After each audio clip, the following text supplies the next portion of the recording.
যারা বলেন সর্ষে ইলিশটা রান্না করলে তেতো হয়ে যায় অথবা সর্ষের কোনো স্ট্রং ফ্লেভার আসে না, এই রেসিপিটি স্পেশালি তাদের জন্য। আসসালামু আলাইকুম। সর্ষে ইলিশ কিভাবে রান্না করলে আপনার সর্ষে ইলিশটা সবচেয়ে বেশি পারফেক্ট হবে, আজকে এই ভিডিওতে আমি সেটাই দেখিয়ে দেব। কিছু টিপস দিয়ে দেব যেটা ফলো করলে আপনারাও পারফেক্ট সর্ষে ইলিশ রান্না করতে পারবেন।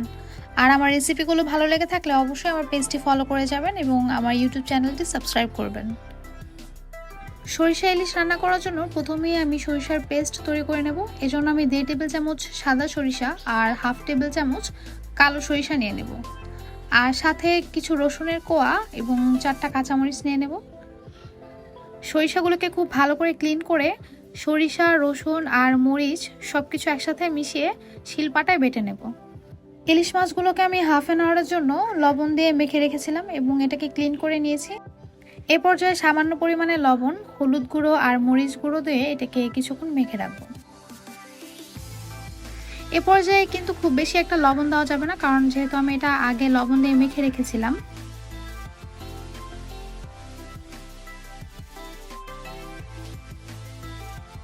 সরিষা ইলিশের রিয়েল স্বাদ পাওয়ার জন্য এটাকে কিন্তু সরিষা তেল দিয়ে রান্না করতে হবে।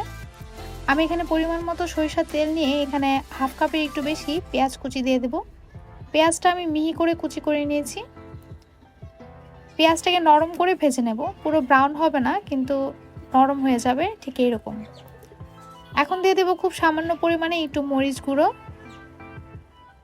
আর দিয়ে দেব খুব সামান্য পরিমাণে একটু হলুদ গুঁড়ো।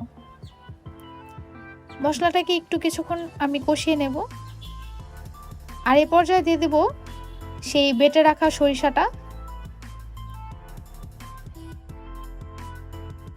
সামান্য পরিমাণে পানি দিয়ে দেব। সরিষাটাকে তেলের মধ্যে খুব বেশিক্ষণ কষানো যাবে না, এতে কিন্তু সরিষা তেতো হয়ে যায়। অল্প কিছুক্ষণ একটু কষিয়ে আমি একটু লবণ দিয়ে দেব। আর এখন এখানে দিয়ে দেব পানি। এই সরিষা ইলিশে কিন্তু আমি কোনো আদা রসুন বাটা ব্যবহার করব না। ঢেকে রাখবো এবং অপেক্ষা করব যতক্ষণ পর্যন্ত না পুরো পানিটা ফুটে আসে। মশলাটা সম্পূর্ণ ফুটে আসলে তখন এতে আমি ম্যারিনেট করা সেই ইলিশ মাছগুলো দিয়ে দেব।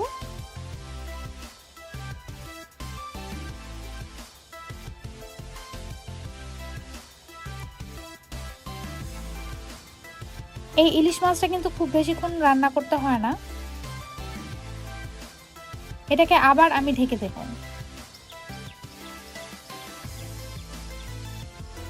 2 মিনিটের মতো আমি ঢেকে রেখেছিলাম।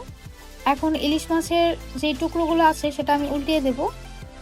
এতে করে দুনো সাইড ঠিকঠাক মতো মশলা যাবে এবং সেদ্ধ হয়ে যাবে। এখন আমি এটাকে আবার ঢেকে দেব। খুব বেশিক্ষণের জন্য ঢাকবো না, 2 মিনিটের মতো ঢেকে রেখেছিলাম। এখন এখানে দিয়ে দেব কিছু কাঁচামরিচ ফালি,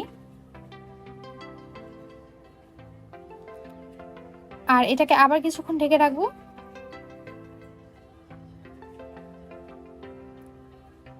পানিটা শুকিয়ে এসেছে আর এই সরিষা ইলিশটা কিন্তু রান্না হয়ে গিয়েছে। সরিষা ইলিশ আপনারা খুব বেশি সময় নিয়ে রান্না করতে গেলেই কিন্তু এটা তেতো হয়ে যাবে। সম্পূর্ণ রান্নাটাই 6 থেকে 7 মিনিটের মধ্যে কমপ্লিট করতে হবে।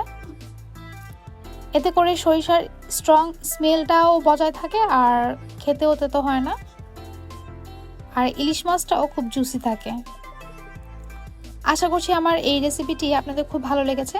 ভালো লাগলে অবশ্যই আমাকে কমেন্ট করে জানাবেন আর আমার রেসিপিগুলো বেশি বেশি করে শেয়ার করবেন। লাইক, শেয়ার, কমেন্ট করে আমার পাশে থাকবেন। ধন্যবাদ।